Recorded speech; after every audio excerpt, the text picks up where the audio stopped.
for the evening. Sorry for the TPK. Let's go. Come on in, join the show, take a seat, grab a hoe, kick your feet up on the desk, man, cause we about to roll, play some D&D, baby. We ain't nothing but mammals, and yes, we do it like they do on the Discovery Channel. We got people wild shaping, barbarians raging, Goop trying to gobble cause goblins are fucking cannibals. This is Dungeons and Dragons with lots of drunken asses, so send your kids to their room, break out the secret stashes. No discussion about what's fair and right, this is us living life by a paradise. So, step on down to our lair of mice, face stepping right through your screen into paradise. Yo! This is paradise. Nothing's off limits in our paradise. Play some fucking D&D. This is paradise. Nothing's off limits in our paradise. Going as far as you can see. This is paradise. Nothing's off limits in our paradise. Fucking all the succubies. This is paradise. Heretic, I think you meant succubi. I know what the fuck I meant. Roll for initiative.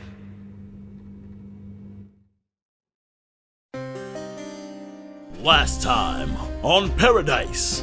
When we last left our heroes, they have just concluded a meeting with Hope, the ringleader of the Six-Fingered Gentleman.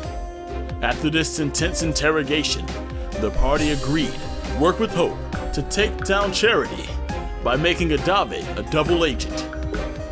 Goop and Angel gave away one of their fingers as a sign of good faith. Now the party leaves with this potential ally. Now what could this mean for our party and their relationship with Charity? Find out this time on Pairodice.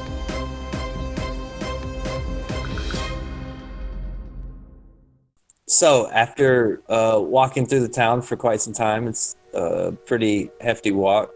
You approach the residential district, and you come to the front door of this new location from the streets of Pairodice. Is surrounded by cobble roads and residential buildings in every direction. This particular building stands out, however, as it has a glowing white, semi-transparent half globe atop its center structure. As you make your way through the unkempt grass and overgrown palm trees, you approach the tall steps that lead 10 feet up into its glowing and large double doorway.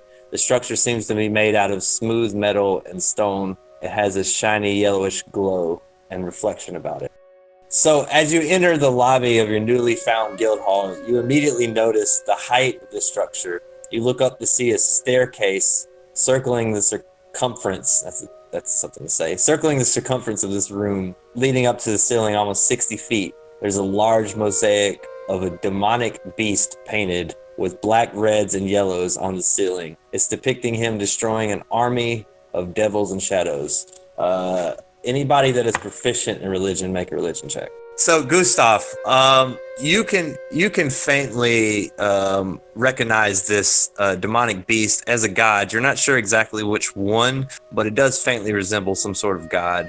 You remember seeing it before when you first entered this place, but it just now dawned on you that it's some sort of demonic god, evil god depicted on these ceilings. Okay, what? As you look around, there's a large doorway to your left and a large doorway to your right.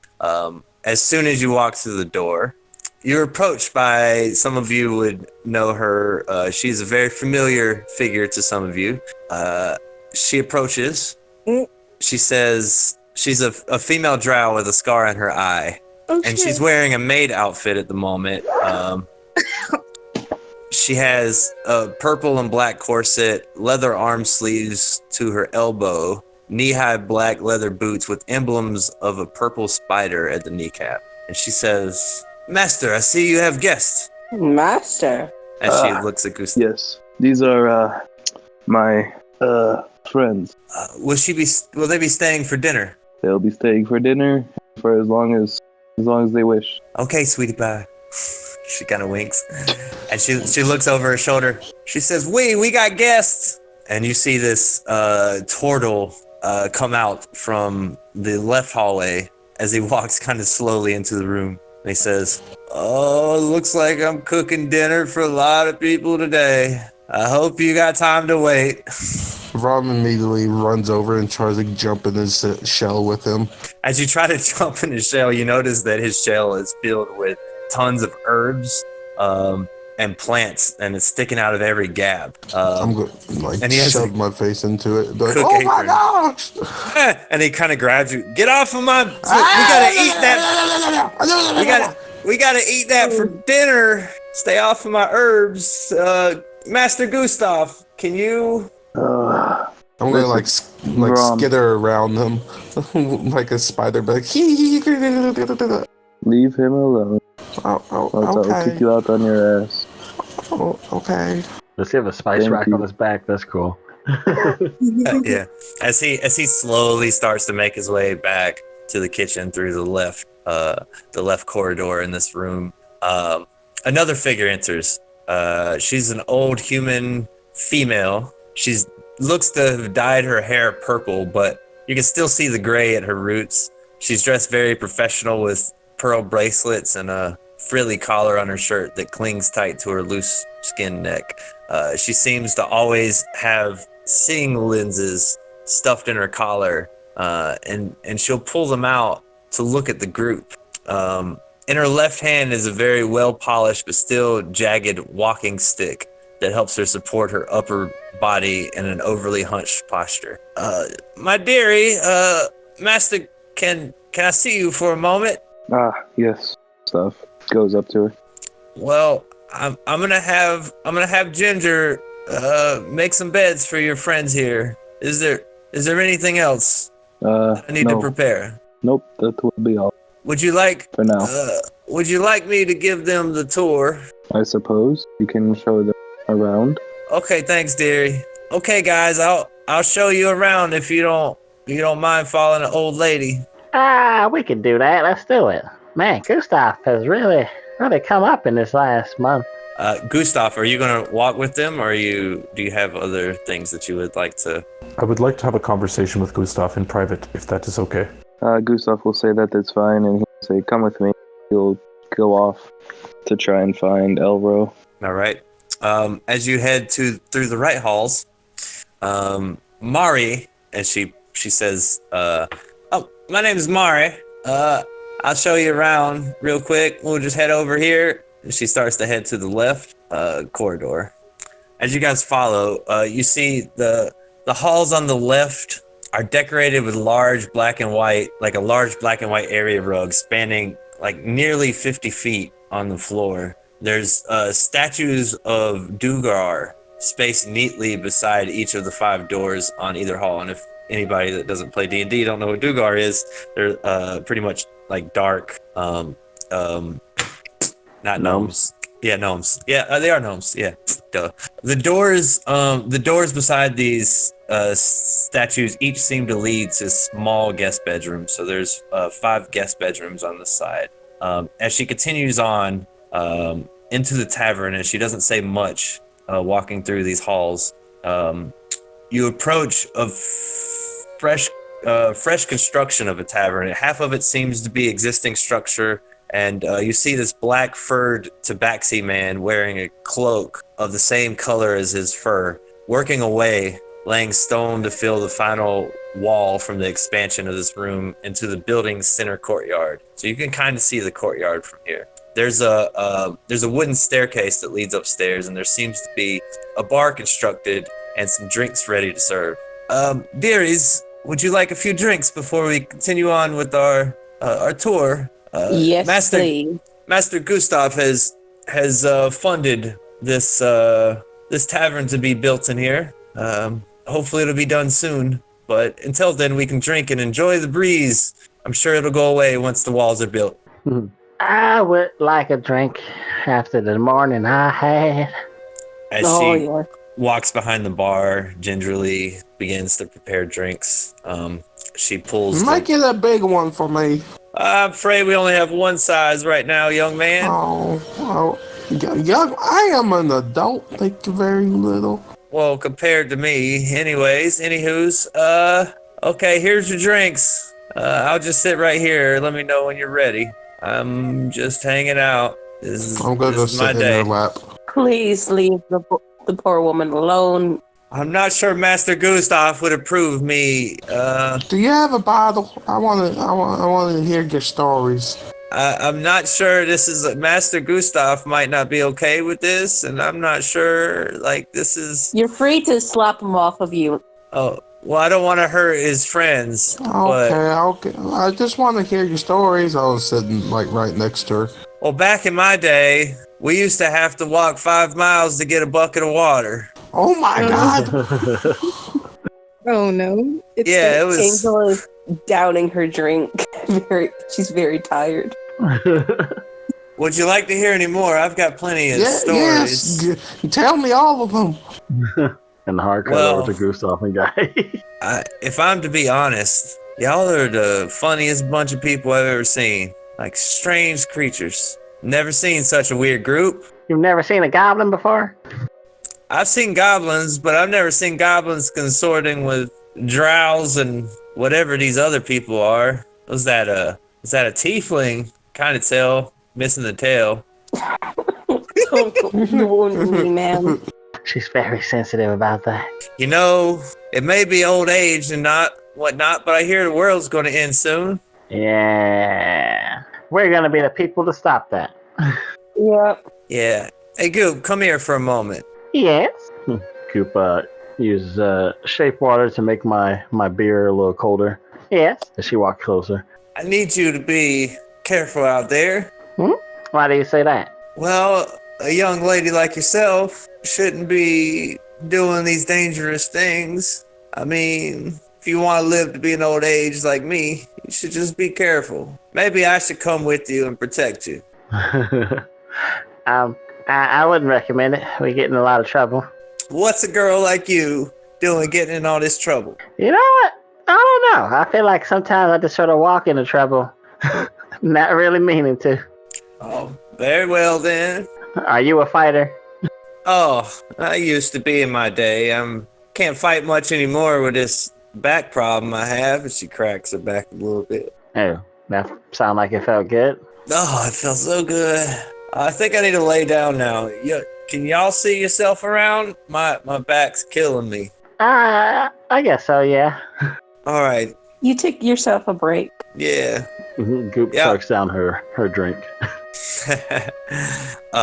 Guy and Gustaf. Yep. Yeah. As you guys head around the...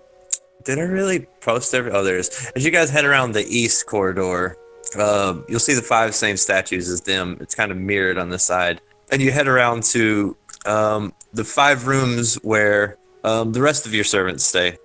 And you walk into... give me a second. All right. You said you wanted to go see the Elro? Elro, yeah. You go to a room. It seems like it's filled with bookshelves and a small bed, a large desk, and the desk is littered with spilled ink, a few quills, and an open book. As you see this halfling writing away, he turns to you. I concur. I haven't seen such a person with a missing arm like this in a decade. You're gonna have to tell me your story sometime, there, fella. As he looks at Guy. If the world is still around, then perhaps. For now, we are short on time. What is it you needed from him, Gustaf? Elro, how are the books coming along? How is business? Yes, from what you've told me, I've written quite a lot. But maybe we can sit down again soon and work out some more details. Fantastic. All right. Well, research? Money makes the world go round. Very well. And what I really need, Gustaf, if you can, in your adventures, find me a story that will sell me the best of books. I'll give you the highest percentage that one could offer. A story to write? Yes. I'd like it to be a true tale. I've written plenty of fiction, and they just don't sell. It seems more people are interested in actual history, so just keep me informed. I shall.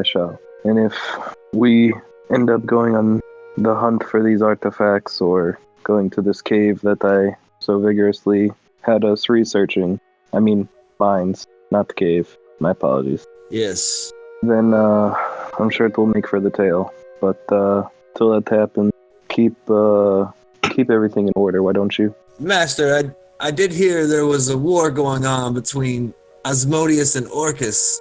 I don't know if this pertains to you, but I feel that it might have something to do with this portal that you mentioned. Okay, good to know. Gustaf will write that down in his note. It appears as if you have been very busy. Gustaf looks at Guy and he says, well, when you come into a large sum of money, you invest it. And invest it in land, well, property, say. You find yourself becoming quite the busy business. And it's a good thing, too, because Judas Dread kept stealing all my good stories from me. Master Gustaf here has been quite diligent in helping me write something worth a read. Of course. It appears as if your accountant kind of raises an eyebrow. Like, that's your accountant, right? Like, he's your accountant of sorts? That's what I consider him, yeah. It appears as if your accountant has a very keen sense of how to be where the action is, because the story that is about to be told will be epic. I don't know if accountant is the right word. I feel like one would call me a chronicler. Guy kind of cuts him off by waving his hand. Titles are meaningless. What you do is what you do. Yeah, well, accountants deal with money. I have nothing to do with Gustaf's money and finances. That is fine. Guy's gonna kind of turn to leave the room. Do you want to talk to him anymore? Indubitably. Gustaf just kind of like waves. We're gonna walk out into the hall. I recently have come into some resources that I would like to make available to the rest of our party. Okay. Remember those five-fingered or the four-fingered organization, the League of Six? Yes. Yes, well, apparently I have some sort of tie to them, and I can... How do I explain this? I have certain assets that we can use to acquire and use information, but it is important that we also contribute so that we are not put in their debt. It is more of a business relationship. So give and we... Precisely. Set of sort of... Okay. How did your interaction with the six-fingered mistress go? Well, I was trying to find information out about Geist mine, and in my attempt, I spoke to her, or at least I think that's what it was for. Anyways, spoke to her over dinner. I thought it was a date. She thought not. Oh well. It was a date. And Guy kind of shrugs. What can you say? And it kind of went, I suppose, well enough, as one could hope. She didn't cut my finger off as he waves all 5 fingers, or 10. Did she attempt to? It appears as if she is trying to bind people to her with that, but I do not understand the significance of it. He shakes his head and he's like, no, I believe our relationship is more of a business matter rather than a service matter. Excellent. This is ideal. That was all. I wanted to see how your interaction with them went. I do not believe that she is operating against us, and I believe that she can be conditionally trusted. However, I do not think that she values what we value. She only values profit. She values the downfall of charity. While if we wish to help charity so that charity can help us get home, then helping hope is probably not the way to go.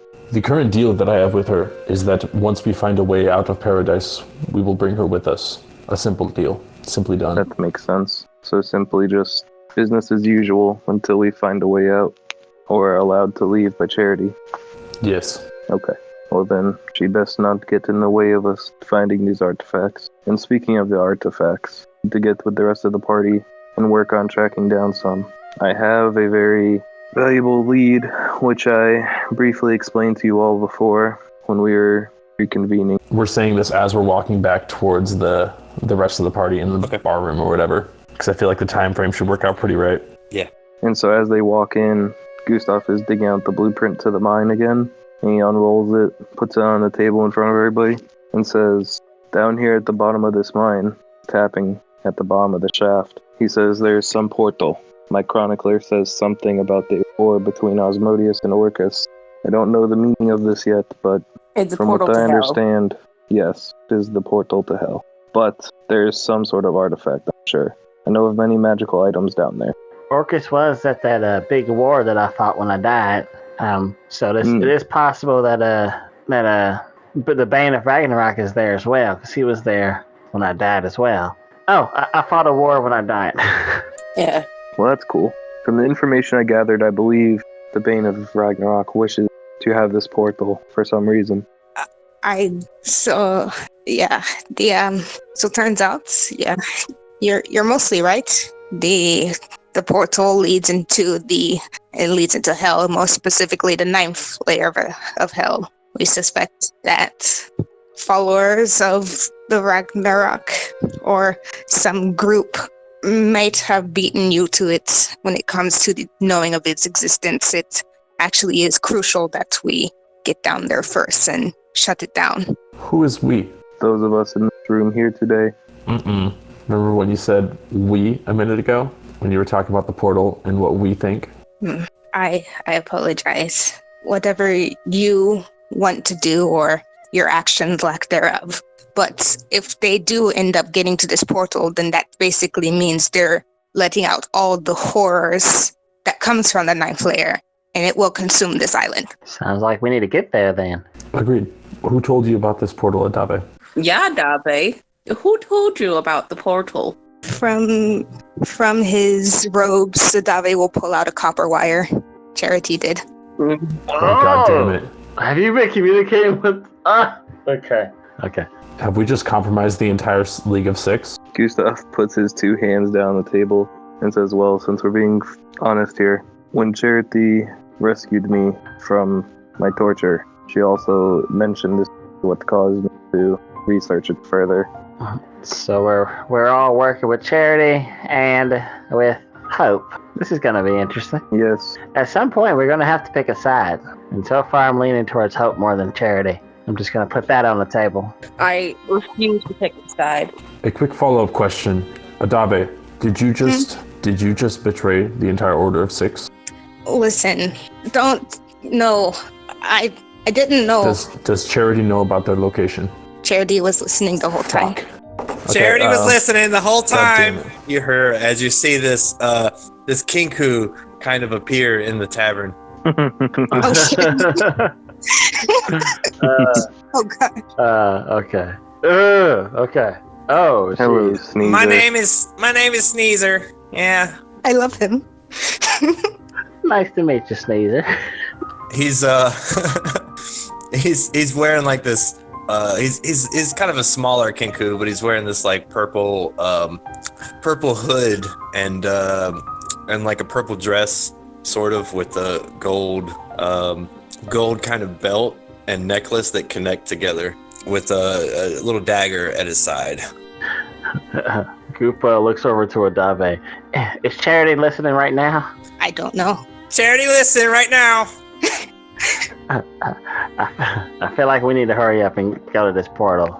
At the very least, that would just be in our best interest to just take care of that right now. Can we make something clear? I want to make Charity, something bad clear. news. Neither can you shut the fuck up?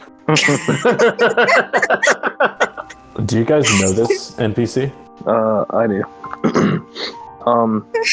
Gustaf kind of introduces Sneezer. He says, Sneezer is my fence. Sneezer, my name. Nice to meet you, Sneezer.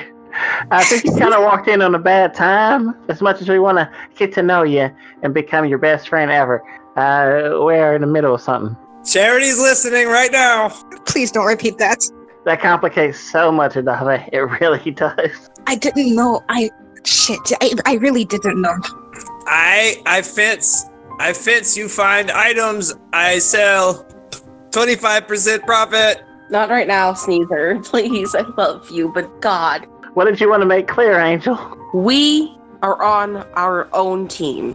We may get help from others, but we have our own team. Our objective is very clear and simple. Get out to Pairodice and take down Ragnarok. I can get behind that. Out of Pairodice, Hope has the way. What was that? Sneezer kind of looks at you funny, like he didn't say anything at all. Like he's a double agent. Where'd you hear that? Achoo. So when Sneezer said out of Pairodice, Hope has the way, the voice that he said that in, did it sound familiar? The voice that you heard did not sound familiar, actually. Okay. Mm-hmm. It was very raspy, very kind of evil and demented sounding, even though it still had it was still through his vocal cords, and it still like kind of sounded like a parrot parroting things. It still had like that raspiness to it. Okay, Goop takes a note of this. Goop, why do you keep calling the leader of the Six by Hope? She told me that that's what they call her. They call her Hope. Who told her that? Hope herself when that happened. Thank you. I believe it is important that we warn Hope and inform her that Charity is aware of her position. I go now. Nice meet, friends. Oh, nice to meet you. Goodbye. I also should mention about the whole thing. The one person I think. Okay, so the whole portal to hell. There's one person I also suspect who might be a part of it, and definitely I think they are a arms dealer of sorts to Hope. Captain Zindros apparently is this. She herself is not a Cambion, right? Adavei, you were saying all this stuff, and yet Charity is still listening in on us. Was Zendros the name I was given the black market heretic? Zindros was definitely a name that you came across. Alright, Gustaf's ears perk up and he was like, alright, well, I wanted to go see that person in the first place. But here's the thing. We can't do that. You cannot do that. Why? Her involvement has been very fickle. Let's just say that she holds a very, very important key to what happens here. She is a servant, well, not particularly servant, but she is a assistant follower, I guess, directly coordinated to this guy named Lutz and his associate Grazitz. I believe suspect that he also might be working with Slug. Ragnarok's true name is Slug. Gustaf, is there any way we can make this place impervious to outside ears? The only reason why I feel comfortable saying this right now, Charity has told me this. Well, not Charity herself, but there is a orator that has been investigating this captain, and their attempts to get anything out of her has been not so great, but she's on to. I do feel like she's on to. What order? You need to give us some, you have to be honest with us. Because I agree with Angel in that we are all on our own team here. We're all working together. But you just put Goop's and Angel's lives in jeopardy with your lies. Angel has promised her life and lost both of her fingers as a promise on your behalf. It was reckless. I don't know what you want me to do about it. That was not my intention, I admit. But that was not my move to make. That's true. We did volunteer ourselves, even though. I was trying to do it by myself because I didn't want Goop involved with this, but because I knew what was happening there. I am not attempting to assign blame here. I am simply making an observation. If we are playing the games of gods, we must behave as if we are being manipulated. Actually, so after Gustaf reads House Building Manual, he tells you guy that he actually can make one room warded so that no magic can be used in it. I think it is time we christen a war room. And that is something I can do. It takes a few weeks to be built. It takes roughly 3 weeks for it to be 2 weeks for it to be built, and another week for it to be warded. Yeah, let's say you can double the cost to speed it up. I don't think I have that much money. Oh, I totally do. I totally do. Let's see. I am simply saying that if we wish to oppose gods, then we must be united.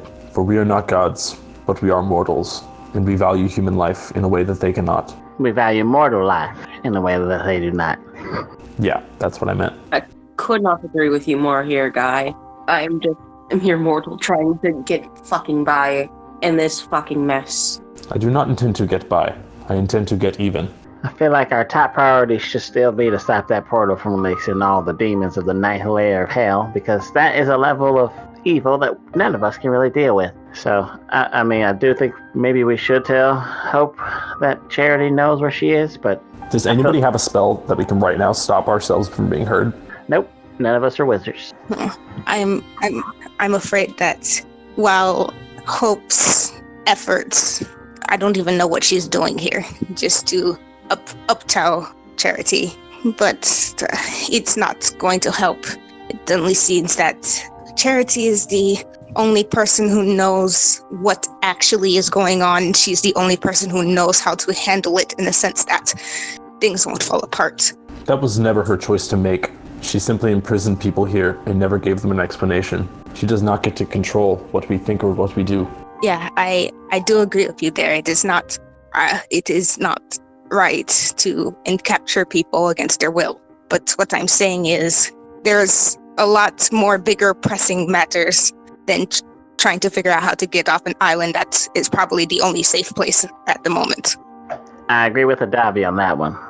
There is no way to know that. Charity has lied to us from every corner, and every turn we've made has been a lie.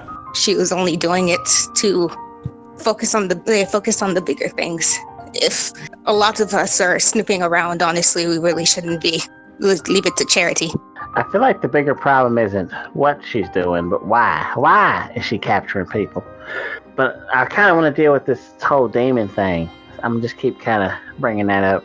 Suddenly, in the middle of this conversation, the door slings open with the biggest force, and you see Hope walking in, and she points at the group of you. You told Charity where I was at. Oh, shit. Oh, shit. Angel is going to the bar. If you could pour herself another drink. Would you do such a thing? I thought we had trust. It was Adavei, wasn't it? The trust you built wasn't an enforced trust. Instead of having a conversation, you attempted to drug and coerce That drug them. was important. It's part of our process. You must understand. It can't always work. And you hear some rustling going on outside. You hear a crowd of people heading towards your location. I'm afraid I don't have much time to talk, but this doesn't end here. As she waves her hand, disappears. You hear the rustling outside, and you run to the door to see what was out there. And you see a group of guards carrying Hope away. As Charity approaches, Adavei, you've been helpful. You've caught her now. There's a bit more to do, but you're free to continue on with what it is that you need to do. I'll be seeing you later, as she walks away with the rest of her guards. Well, that little partnership didn't last long. Adavei's been tapped the entire time. What a shame.